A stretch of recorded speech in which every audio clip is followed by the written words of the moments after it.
Medical college మీద వెనక దగ్గర లేదు, ముందుకు వెళ్తామని చంద్రబాబు ప్రభుత్వం చెప్తుంది. దీని వెనక ఇంకేమైనా కుట్రదని భావిస్తున్నారా?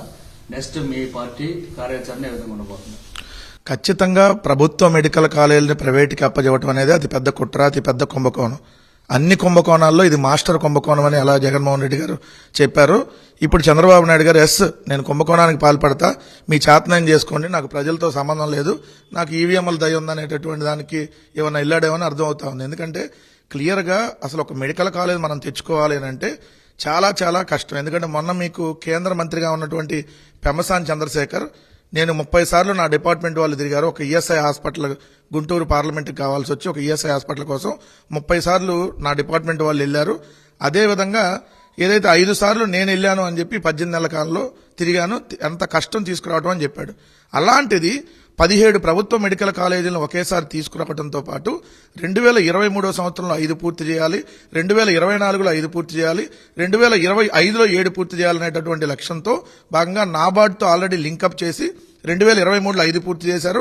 2024లో ఆల్రెడీ 5 స్టార్ట్ అవ్వాల్సింది పాడేరు ఒకటే స్టార్ట్ అయింది. ఇంకా స్టార్ట్ అవ్వడానికి రెడీగా ఉన్నా కూడా అవి కూడా పీపీపీ అని చెప్పి ప్రైవేట్ వాళ్ళకి అప్పచెప్పేటటువంటి కార్యక్రమం చేస్తా ఉన్నారు. నిజంగా జగన్మోహన్ రెడ్డి గారు ముఖ్యమంత్రిగా మళ్ళీ ఉండుంటే ఈ పాటికి మొత్తం 17 కాలేజీల్లో అడ్మిషన్ స్టార్ట్ అయ్యింది 25వ సంవత్సరానికల్లా. సో మనం కానీ చంద్రబాబు నాయుడు గారు ఒక పద్ధతి ప్రకారం ఏదైతే వీటన్నింటినీ ప్రైవేట్కి ఇవ్వాలనేటువంటి ఆలోచనతో మెడికల్ కౌన్సిల్ ఆఫ్ ఇండియా సీట్లు శాంక్షన్ చేసినా కూడా వాటిని వద్దని చెప్పి లేఖలు రాసి మాకు అవసరం లేదని చెప్పి ప్రైవేట్కి ఇచ్చే కార్యక్రమం చేస్తా ఉన్నాడు. దానికి సంబంధించి మొన్న ఏదైతే టెండర్లకు పిలిచారో 10 మెడికల్ కాలేజీలకు సంబంధించిన దాంట్లో 4 కాలేజీలకు మొదటి దఫాలో టెండర్లు పిలిస్తే ఒక్క ఆదోని కాలేజీకి మాత్రమే హైదరాబాద్కు సంబంధించినటువంటి కిమ్స్ వాళ్ళు టెండర్ దాఖలు చేయడం జరిగింది. అంటే ఒక సింగిల్ బిడ్. నార్మల్గా సింగిల్ బిడ్ వస్తే అది చెల్లదు, కానీ సింగిల్ బిడ్ వచ్చిన వాళ్ళకు కూడా ఇచ్చేస్తాం అనేటటువంటి మొండి ధోరణితో వెళ్ళటం ఒక పాయింట్.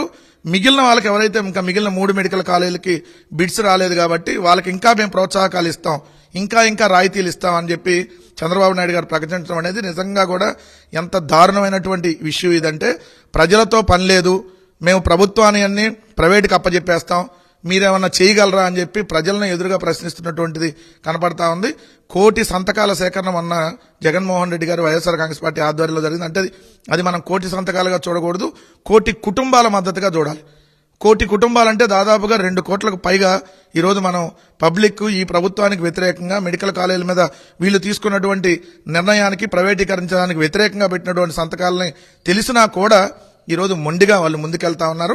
ఖచ్చితంగా మేము హైకోర్టుకు వెళ్ళబోతా ఉన్నాం, లీగల్గా ఫైట్ చేస్తాం. ప్రభుత్వ మెడికల్ కాలేజీలు ప్రైవేట్ పరవటాన్ని ఎట్టి పరిస్థితుల్లో కూడా ఉపేక్షించాం. ఒకవేళ మీరు కాదు గీదని ఎవరైనా తీసుకుంటే జగన్ గారు చెప్పారు, ఏదైతే 2 నెలల్లోనే వాళ్ళకి జైలుకు పంపించాల్సి వస్తుంది. ఆల్రెడీ ప్రభుత్వ మెడికల్ కాలేజీలు మళ్ళీ హ్యాండ్ ఓవర్ చేసేసుకుంటాం ప్రైవేట్ వాళ్ళ చేతిలోంచి. నేను అడిగేది ఏంటంటే కిమ్స్ భాస్కర్ రావు గారిని కూడా, అయ్యా భాస్కర్ రావు గారు మీరంటే మాకు చాలా గౌరవం ఉంది, ఎందుకంటే మీరు దయచేసి ఆదోని మెడికల్ కాలేజీని మీరు హ్యాండ్ ఓవర్ చేసుకునేటటువంటి ప్రయత్నం దయచేసి చేయమాకండి. ఎందుకంటే రేపొద్దునైనా మళ్ళీ లీగల్ ఇష్యూస్లో మళ్ళీ మీరు ఫైట్ చేయాల్సి వస్తారు. కాబట్టి ఈ ప్రభుత్వం తీసుకుంటున్నటువంటి ఏదైతే ఈ చెడు నిర్ణయంలో మీరు పార్టిసిపేట్ కావద్దని చెప్పి ఏదైతే ప్రజల తరపున వైఎస్ఆర్ కాంగ్రెస్ పార్టీ కిమ్స్ భాస్కర్ రావు గారికి కూడా రిక్వెస్ట్గా చెప్తా ఉంది.